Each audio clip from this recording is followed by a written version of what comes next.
Hello. Like Ronald Reagan and Mikhail Gorbachev singing the karaoke version of Why Can't We Be Friends, this is The Discriminating Gamer. Today we're going to take a preview look at a new game coming out on Kickstarter. This is 2 Minutes to Midnight from Plague Island Games.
In 2 Minutes to Midnight, 1 to 2 players take on the roles of the various belligerents in the Cold War, the United States or the Soviet Union. Each player is going to get their own set of cubes, they're going to get counters, they're going to have a player aid printed on the board, and they're going to have lots of other little goodies that they're going to use in order to wage the Cold War.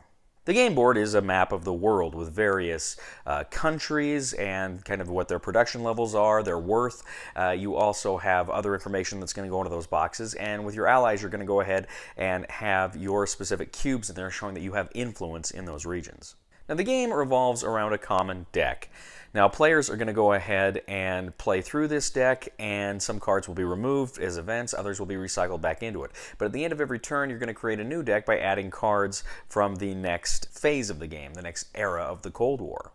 So each turn, the common deck, the top card is drawn, and whichever player is triggered, they can go ahead and take an action. Sometimes some cards will trigger both players or do other fun and kooky things around the board.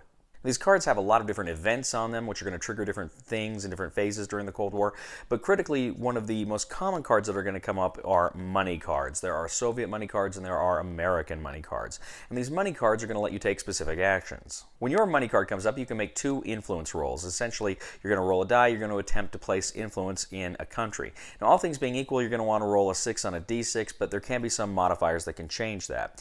Now, you can do the influence, you can also place investment. Essentially, you're investing in these countries. That's one of those modifiers that will actually give you an advantage when you're rolling for influence.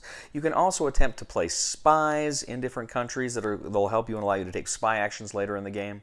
And you can do combinations of those things. You could place, 1 spy and do, 1 influence roll, or you could, do 1 investment and 1 spy. So you can kind of mix those things up. You also have the potential to place 3 investment tokens in various spaces that are worth 0 to 1.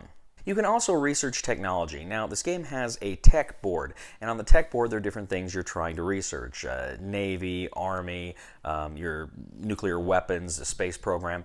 And what you do is, for a research action, you can place one of your cubes on the next level on that particular track that you're trying to research. Now, once you get a number of cubes equal to the number of the column, you can go ahead for an action and replace those cubes with a chip that shows that you have completed that research and you now gain the advantages that come along with it. Now, money will also give you the ability to build armies. You can build an army, and you can place them in anywhere on the board with a civil war. Civil wars will happen from time to time, and you want your military units to kind of give you some leverage in that particular region. Now, occasionally events will trigger, things will happen, and you will have aggression. This is kind of when things become unbalanced. You'll have lots of mean stuff going on around the world, and you can attempt to resolve an aggression by rolling 2 die. You roll 2 die, and depending on what you roll, you'll have varying levels of success. Now, of course, there are also modifiers that are going to pop up to help you there.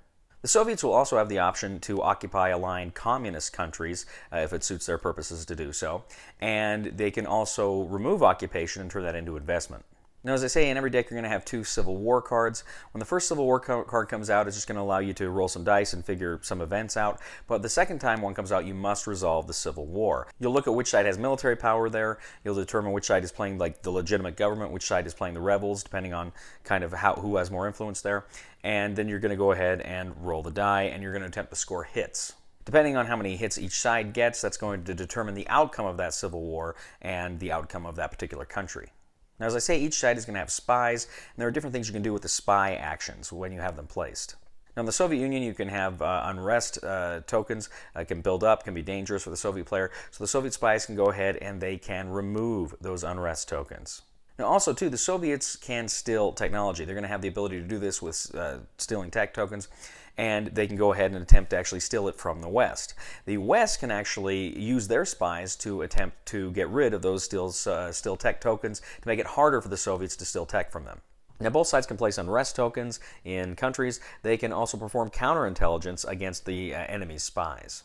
Now, there's a ton of other things going on in this game. You're looking at things like trade, you're looking at your player board to see which specific asymmetrical powers and actions you have at any given time. You're looking at that tech board, wanting to make sure that everything on there is working to your advantage as best it can.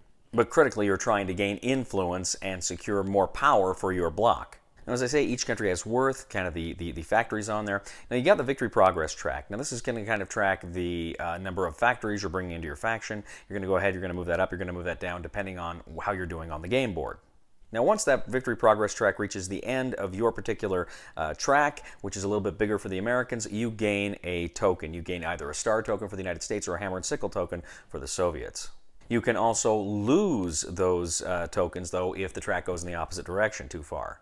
There's some other ways you can also gain these tokens, like building a moon base, but typically you're going to want to focus on trying to get those stars through the victory progress track.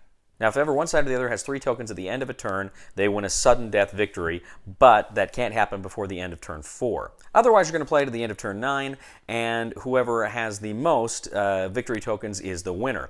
If you have just 1 more than your enemy, it's a minor victory. If you have 2 or more, it is a major victory, and whoever collects those most then wins 2 minutes to midnight.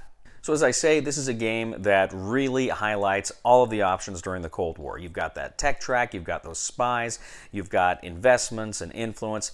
Throughout the game, you're rolling dice, you're placing tokens and chips, you are resolving events, you are looking at that common deck as kind of the big motivator of the game, the big engine of the game that's going to provide you and your friends with all the different options throughout.